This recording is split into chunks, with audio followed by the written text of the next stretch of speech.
जय हिंद दोस्तों। आप सभी का बहुत स्वागत है आपके अपने यूट्यूब चैनल टॉक अपनी कलम से में। सबसे पहले दोस्तों आपके लिए कुछ महत्वपूर्ण बात है। अगर आपके पास समय नहीं है तो वीडियो को आप यहीं पर बंद कर दें, क्योंकि हम फेक टारगेट देकर आकर्षक वीडियो नहीं बनाते हैं। याद रखें कि फेक टारगेट के साथ निवेश के पैसे लेने से आप अपना समय और पैसा दोनों बर्बाद कर सकते हैं।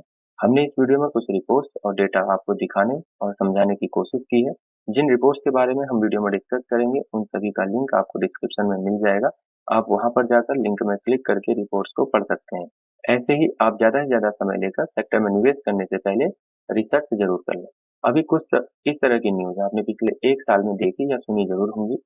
EK Mobility secures order for 310 electric buses from CSL. Tata Motors to operate 1500 electric buses in Delhi. 50 electric buses launched in Delhi under FAME Phase 2. CSL launches tender for 5580 electric buses. Tata Motors wins order for 921 electric buses from Bengaluru. TSRTC has awarded the largest single order for a total of 550 pure electric buses from South India to Olectra Greentech. Olectra wins rupees 185 crore order from Thane to supply 123 electric buses. Switch Mobility JBM among 6 firms to supply 6465 electric buses. Green Cell Mobility backs order of electric buses from CSL under National E-Bus Program Phase 1 etc. तो इसमें आपने कुछ common notice किया होगा, वह है दोस्तों electric bus. तो आज हम इलेक्ट्रिक बसेज यानी कि ऑटोमोबाइल सेक्टर की HCV heavy commercial vehicle industry के बारे में बात करेंगे। कंपनियों के नाम वैसे आपने थंबनेल में देख लिए होंगे। एक बार फिर आपकी जानकारी के लिए Tata Motors, Olectra Greentech, Mahindra, JBM group, Eicher Motors, Ashok Leyland आदि ये सभी कंपनियां इस इंडस्ट्री में काम करती हैं। हम इलेक्ट्रिक बसेस सेगमेंट पर क्यों बात कर रहे हैं, हम इसका कारण भी आपको इस वीडियो में डिस्कस करके बताएंगे। एक बार फिर हम आपको यह बताना चाहते हैं कि अगर आपको यह नहीं पता कि आप उस स्टॉक में क्यों इन्वेस्ट कर रहे हैं तो आपको इन्वेस्टमेंट नहीं करना चाहिए। दोस्तों हमें हमेशा नई चीजें सीखते रहनी चाहिए, इसलिए हम हर वीडियो में आपको कुछ नई चीजें सिखाने की कोशिश करते हैं। आपसे भी रिक्वेस्ट है कि अगर आपको वीडियो पसंद आती है तो आप वीडियो को लाइक कर सकते हैं और चैनल को सब्सक्राइब कर सकते हैं, जिससे यह वीडियो अधिक से अधिक लोगों तक पहुंचे और हमें भी इसी तरह वीडियो बनाने का जोश मिलता रहे। अब हम कारण जानने के लिए कुछ रिपोर्ट्स पर डिस्कस करेंगे। सबसे पहले हमने ली है नीति आयोग की 2020 में आई इलेक्ट्रिक व्हीकल की रिपोर्ट। आपको एक बार फिर याद दिला दें, जिन रिपोर्ट्स के बारे में हम वीडियो में डिस्कस कर रहे हैं उन सभी का लिंक आपको डिस्क्रिप्शन में मिल जाएगा। अभी जो यह नीति आयोग की रिपोर्ट है इसमें कुल 56 पन्ने हैं। आप सभी पन्नों को ध्यान से पढ़ सकते हैं। हमने इस वीडियो के लिए कुछ महत्वपूर्ण जानकारियां ही ली हैं जो हम आपके साथ शेयर कर रहे हैं। अभी आप स्क्रीन पर जो देख रहे हैं वह उस रिपोर्ट का 27वां पन्ना है। Fame 2 and other policies supporting electric mobility push EV sales penetration to 70% for commercial cars, 30% for private cars, and 40% for buses, and 80% for 2 and 3 wheelers by 2030। यहाँ पर इस रिपोर्ट को आप देख पा रहे होंगे। हम इस वीडियो में बस सेगमेंट पर बात कर रहे हैं, तो आप देख रहे होंगे कि नीति आयोग की रिपोर्ट यह बताती है कि फेम 2 स्कीम या फिर और भी जो अदर पॉलिसीज हैं उससे 2030 तक बसेस की सेल 40% तक इलेक्ट्रिक हो जाएगी, या फिर आप यह भी कह सकते हैं कि 2030 तक 40% बसें इलेक्ट्रिक हो जाएंगी। अभी आप एक नजर इस चार्ट में डालिए। यह चार्ट उसी रिपोर्ट के पेज नंबर 30 में आपको मिल जाएगा। यहाँ पर आप देखिए डार्क ब्लू कलर की लाइन जो बसेस सेगमेंट को दिखा रही है। इलेक्ट्रिक बसेस की सेल सन 2019 से 2030 तक आप देख पा रहे होंगे। अभी की बात करें तो भारत में इलेक्ट्रिक बसेस की जो एवरेज सेल है वह 4 से 5% के आसपास है। यहाँ से सन 2030 तक इसे 40% तक ले जाने का अनुमान है। तो यहाँ से इलेक्ट्रिक बसेस की सेल 8 से 10 गुना अधिक हो जाएगी, वो भी इतने कम टाइम फ्रेम में। इस रिपोर्ट के मुताबिक 2030 तक 5,42,000 इलेक्ट्रिक बसेस इंडियन मार्केट में बिक जाएंगे। तो आप देख पा रहे होंगे कि कितना बड़ा यहाँ पर इलेक्ट्रिक बसेस का सेगमेंट अगले 8 से 10 सालों में होने वाला है।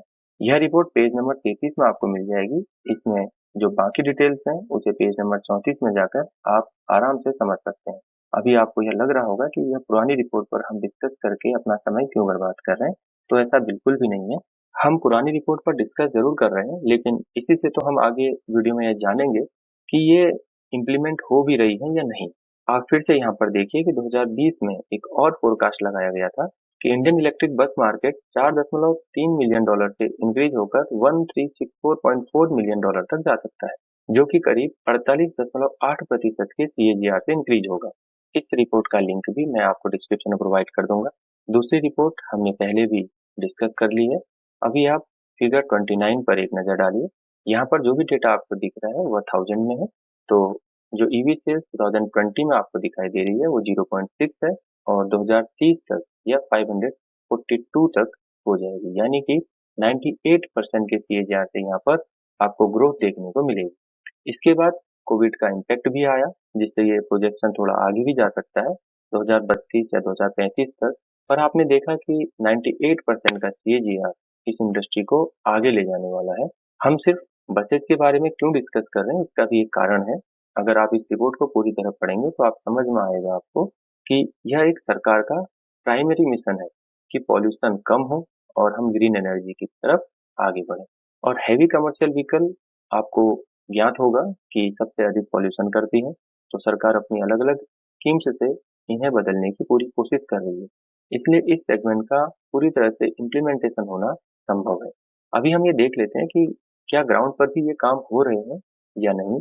चलिए, अभी हाल ही में सीएसएल यानी कन्वर्जेंस एनर्जी सर्विसेज लिमिटेड, जो कि EESL energy efficiency services limited की सब्सिडरी है, उसने 4,675 इलेक्ट्रिक बसेस के प्रोक्योरमेंट, सप्लाई और मेंटेनेंस साइट टेंडर अपलोड किया है। पूरी जानकारी को आप वीडियो पॉज करके स्क्रीन पर पढ़ सकते हैं या फिर डिस्क्रिप्शन में दिए हुए लिंक पर क्लिक करके आप पढ़ सकते हैं। इसमें लॉट 1 में 2412 metre low floor AC bus type 1, lot 2 में 1512 metre low floor AC bus type 1, lot 3 में 125 9 metre standard floor AC bus type 1, lot 4 में 212 metre standard low floor AC bus type 2 और लॉट 5 में 450 metre standard floor non AC bus type 3 ली जाएंगी। इसे आप CSL की ऑफिशियल वेबसाइट में जाकर करंट पब्लिक लेटेस्ट टेंडर में भी देख सकते हैं। यह ऑर्डर नेशनल ई बस प्रोग्राम टेंडर 2 है। हमने कुछ पुराने टेंडर्स भी आपको दिखाने की कोशिश की है।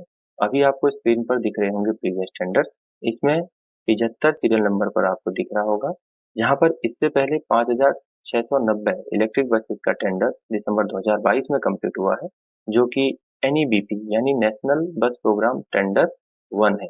अब आप सीरियल नंबर 60 पर देखिए, यहाँ पर 5,450 इलेक्ट्रिक बस हैं और 135 डबल डेकर इलेक्ट्रिक बस, इसका भी टेंडर मार्च 2022 में कंप्लीट हुआ है। अभी आप देख रहे होंगे एक न्यूज आर्टिकल जिसमें लिखा है कि 6 original equipment manufacturers have been selected to supply 6465 electric buses under the country's first E bus tender of national e बस प्रोग्राम। यह सारी जानकारी हम आपको इसलिए दिखा रहे हैं क्योंकि 2020 की जो रिपोर्ट हमने आपसे डिस्कस की थी, क्या वह ग्राउंड लेवल पर काम कर रही है या नहीं कर रही है, यह समझने में आपको मदद मिलेगी। यह कुछ मेन इनिशिएटिव सेंट्रल गवर्नमेंट की तरफ से जो हुए हैं, वही यहाँ पर हमने डिस्कस किए हैं।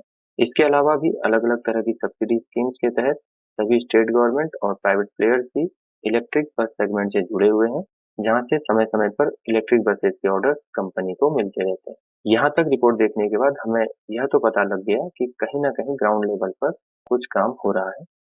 अब हम एक बार अभी तक के डिस्कस किए गए कुछ मेन पॉइंट्स देख लेते हैं। 2030 तक नीति आयोग और आरएमआई ने अनुमान लगाया है कि 80% 2 and 3 wheeler, 50% 4 wheeler and 40% buses electric हो जाएंगी।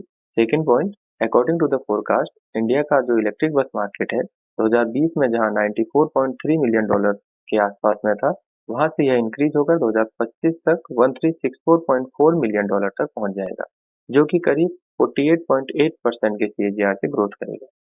इस फोरकास्ट के बाद कोविड इम्पैक्ट देखने को मिला है, तो 2025 नहीं तो इसके आगे आप 2027 या 28 तक भी एक्सपेक्ट करते हैं, तो मेरे हिसाब से 48% का सीएजीआर काफी होता है किसी इंडस्ट्री को ग्रोथ करने के लिए।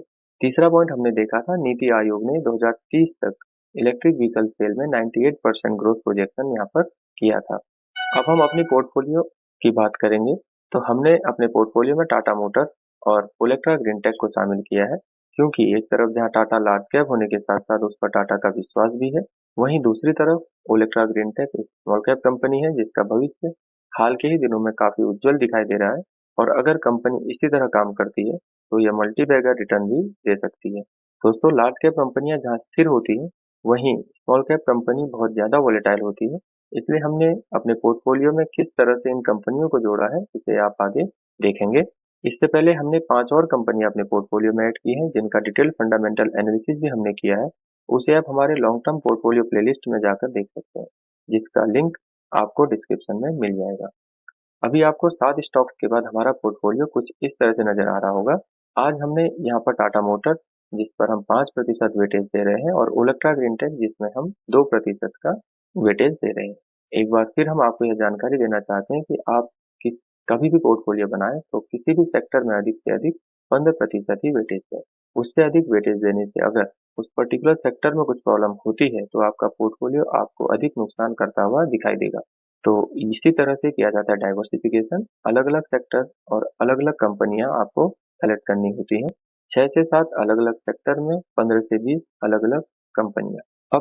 अब जो 2 कंपनियां हमने सेलेक्ट की हैं, उन दोनों कंपनीज के कुछ ऑर्डर मिल रहे हैं या नहीं मिल रहे हैं, उन्हें अभी हम देख लेते हैं।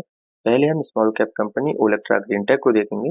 अभी आपको स्क्रीन पर ओलेक्ट्रा ग्रीनटेक की कुछ मीडिया कवरेज दिखाई दे रहे होंगे। यह हमने ओलेक्ट्रा ग्रीनटेक की ऑफिशियल वेबसाइट के मीडिया कवरेज सेक्शन से लिया है।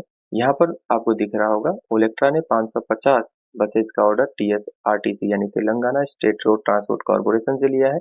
इसी तरह 185 करोड़ के ऑर्डर थाने से, जहां ओलेक्ट्रा ग्रीनटेक इलेक्ट्रिक बसें सप्लाई करेगी 123 क्वांटिटी। और उसके पहले जुलाई 2022 में Telangana state road transport corporation से ही 300 इलेक्ट्रिक बसेस का ऑर्डर ओलेक्ट्रा को मिला था। मई 2022 में 3,675 करोड़ का एक बड़ा ऑर्डर कंपनी को मिला था। इसमें 2100 इलेक्ट्रिक बसेज यह सप्लाई करेगी। एक स्मॉल कैप कंपनी के पास इस तरह के ऑर्डर्स की लिस्ट होना कंपनी के लिए अच्छी बात है। अब हम टाटा मोटर्स पर भी एक नज़र डालते हैं। तो टाटा मोटर्स लिमिटेड ने दिल्ली गवर्नमेंट से 1500 electric buses supply, operate, maintain करने का ऑर्डर लिया है, जो कि 12 मीटर की low floor air condition electric buses का एक 12 साल का कॉन्ट्रैक्ट है।